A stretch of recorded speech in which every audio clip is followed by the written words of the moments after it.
Hi friends, this is Hannah from Handmade by Design, and today we're going to be making a winter tree that's made from nature's bounty that you can leave up all winter long until you're ready to decorate for spring.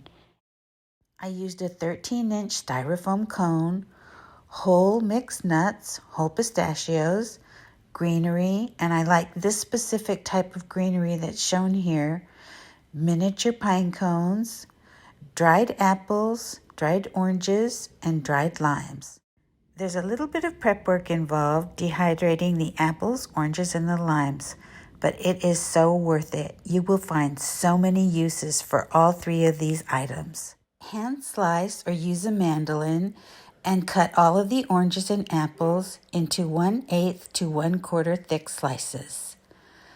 Place on a baking sheet covered in parchment paper and bake at 225 degrees for about 2 to 3 hours. Remove the apples when they're still just a little bit pliable and continue cooking the oranges until they're crisp.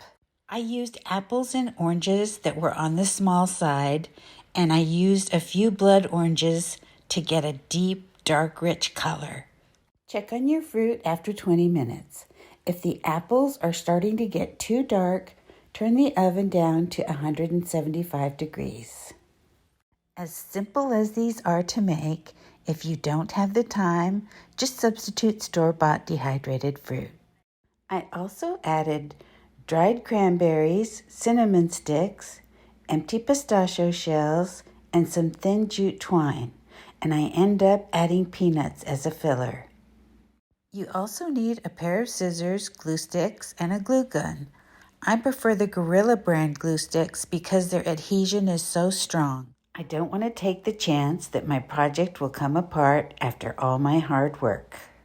I use the twine to hot glue cinnamon sticks together to add more interest and texture to the tree. I glued the cinnamon sticks in bundles of 2, and I left some of the cinnamon sticks without any twine on them to use as filler.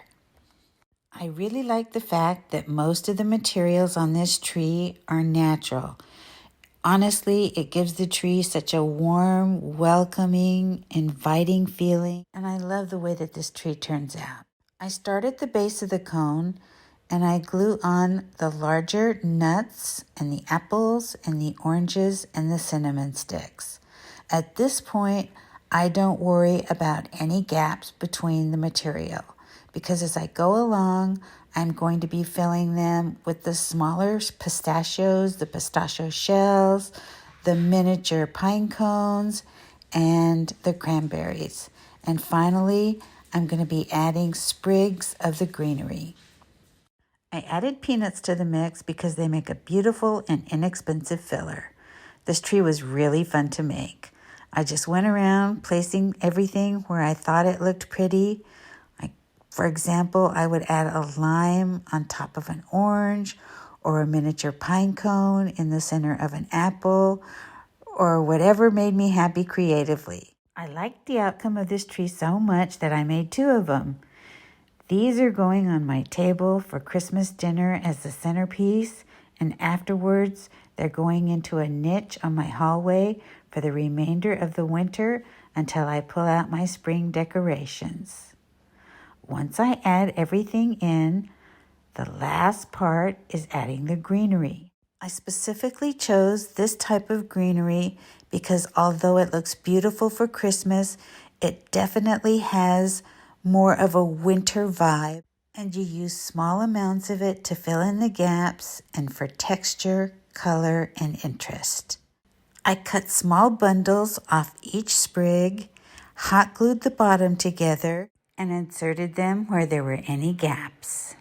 I worked my way around the tree with the sprigs, trying to make sure that I had an even number of sprigs all around the tree for symmetry. This tree is done. Thank you so much for watching.